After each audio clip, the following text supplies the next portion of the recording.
রেলের বাংলো, এই বাংলোতে দিলীপ ঘোষ বছরের পর বছর আছেন। এটা রেলের বাংলো, দিলীপ ঘোষ সাংসদ ছিলেন, বিধায়ক ছিলেন, এখানে অনেক কিছুর সাক্ষী, এখানে ভাঙচুরও হয়েছিল একটা সময়। সেই দিলীপ ঘোষের বাংলো কেন তিনি দখল করে আছেন প্রশ্ন তুলেছিলেন কুণাল ঘোষ।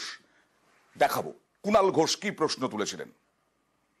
খড়গপুর রেল কোয়ার্টার, যখনই দিলীপ বাবু ওখানে যান, এই 677 নম্বর কোয়ার্টারটায় দিলীপ বাবু থাকেন। The said bungalow was allotted to Sri Tushar Kanti Ghosh and the allotment is expired on 31 March 2020। Dilip Babu 677 number quarter জবরদখল করে রয়েছেন, সেটাও কি ভগবান রামের ইচ্ছায়? সোশ্যাল মিডিয়ায় পোস্ট করেছিলেন, সংবাদ মাধ্যমে বলেছিলেন কুণাল ঘোষ। তখন তারপরে দিলীপ ঘোষ কি বলেছিলেন দেখুন। দিলীপ ঘোষ কোন জবরদখল করেনি, ওখানে অফিসের লোককে পরিষেবা দিতাম। ওদের লোকেরা পুরো খড়গপুর জবরদখল করেছে, বাড়ি তৈরি করেছে, এসি লাগিয়েছে, পার্টি অফিসের বোর্ড লাগিয়েছে। ওখানে কোনো বোর্ড লাগেনি। যে রেলের ইমিউনিটি কমিটি হয় তার যে মেম্বার, তার নাম অ্যালট হয়, 3 বা 4 বার অ্যালট হয়েছে। লোকের পরিষেবার অফিস ইউজ করে, ওখানে রাজনৈতিক পার্টির নয়, কিছু না। আমরা যে বিষয়টি নিয়ে আজকে আপনাদের সামনে উপস্থিত হয়েছি সেটি হলো বিজেপি নেতা দিলীপ ঘোষ রেলের একটি বাংলো খড়গপুরের সেটি জবরদখল করে রেখেছেন বলে আমাদের কাছে খবর। তৃণমূল নেতা কুণাল ঘোষ যখন একটি বক্তব্য পেশ করেন যে তিনি যখন খড়গপুরে যান তখন 877 নম্বর এই বাংলোটি তিনি ব্যবহার করেন, কিন্তু তিনি ব্যবহার করেছেন তার জন্য অ্যালটমেন্ট যে ছিল সেটি 2020 সালের 31 মার্চ এক্সপায়ার করে গেছে।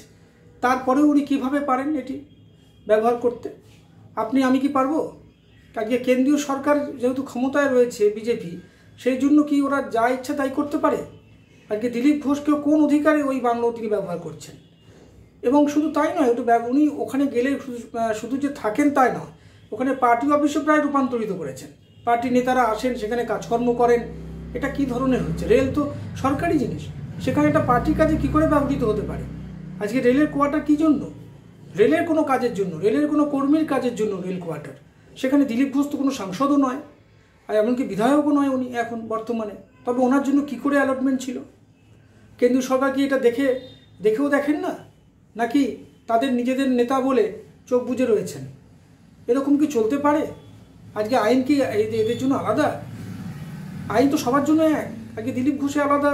এবং সবচেয়ে বড় কথা, দিলীপ ঘোষকে যখন এত সংবাদ মাধ্যমে আসার পরে যখন দিলীপ ঘোষকে নোটিশ দেওয়া হয়েছে এই জবরদখল তুলে নেওয়ার জন্য, বাংলো খালি করার জন্য রেলের তরফ থেকে, উনি মিডিয়ার সামনে কি বলছেন যে রেলের অনেক জমিতে তো অন্যান্য দলের অনেক অফিস আছে, তবে আগে সেগুলো উঠুক, আমি উঠব। এটা কোনো কথা হতে পারে?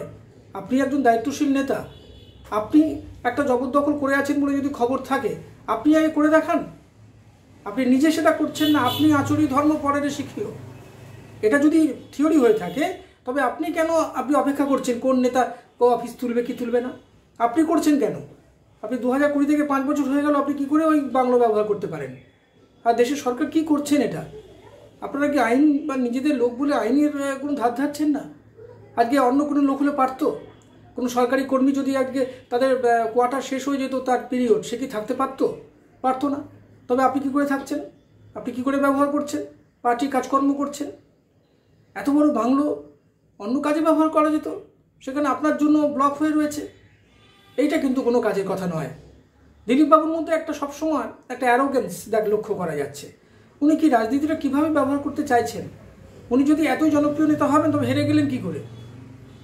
আজকে বিজেপি তাকে কোথা থেকে কোথায় পাঠিয়ে দিয়েছে, তিনি হারলেন কেন? তার নাকি গোটা পশ্চিমবঙ্গ নাকি তার জমি চষা রয়েছে, ভোটের আগে বলেছিলেন। আজকে তাহলে পারলেন না কেন?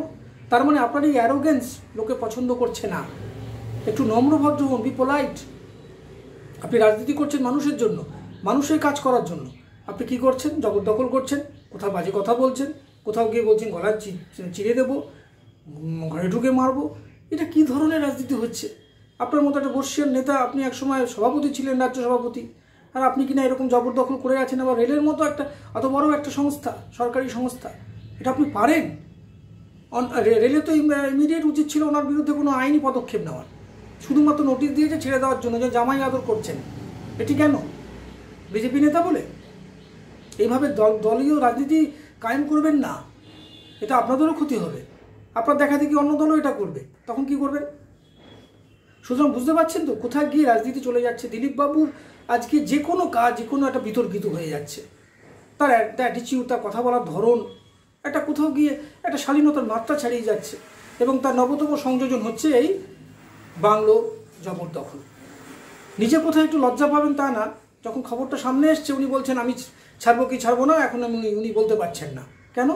আপনি জবরদখল করেছে, আপনাকে নোটিশ দিয়েছে, তাই এটাই আপনার ছাড়ার উচিত ছিল। যাই হোক, এই যে এই জাতীয় কাজ আজকাল রাজনীতিবিদদের মধ্যে দেখা যাচ্ছে, এগুলো কিন্তু খুব একটা ভালো নয়, আগামী দিনে গণতন্ত্রের পক্ষে অশনি সংকেত। নমস্কার। আমাদের ভিডিও ভালো লাগলে লাইক ও শেয়ার করুন, কমেন্ট সেকশনে গিয়ে জানান আপনাদের মতামত। আরও ভিডিও পেতে চ্যানেলকে সাবস্ক্রাইব করুন। প্রতি মুহূর্তে খবরের আপডেট পেতে প্রেস করুন বেল আইকন।